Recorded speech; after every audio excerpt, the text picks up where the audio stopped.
Welcome to the Rim Break Rodeo. We hope this video helps. You start by confirming compatibility. Your phone must support Qi, and a thick metal case will block charging. Next, plug the pad into a rated power source. Use the manufacturer's cable and an adapter that supplies 5V/2A or higher for fast charging. Once done, position the pad on a stable, flat surface away from metal, credit cards, or cooling vents to prevent interference and heat buildup.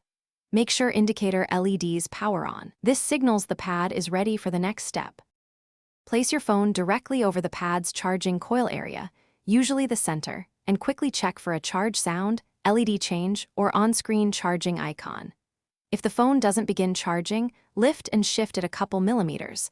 Alignment is the common issue because coils must overlap.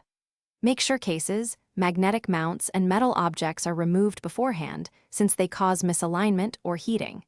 If you have a thicker case, try removing it to improve power transfer and reduce charge time. When charging starts, leave the phone still to maintain alignment and avoid intermittent stops. Even small shifts can pause power transfer. Monitor the phone temperature. If it feels hot, remove the case and allow cooling because heat reduces charging efficiency. If charging is slow or not starting, check the wall adapter and cable first, then reboot the phone and try the pad with a different device to isolate the problem.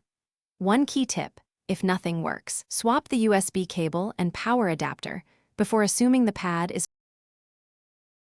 Thanks for watching. Consider subscribing if we helped you.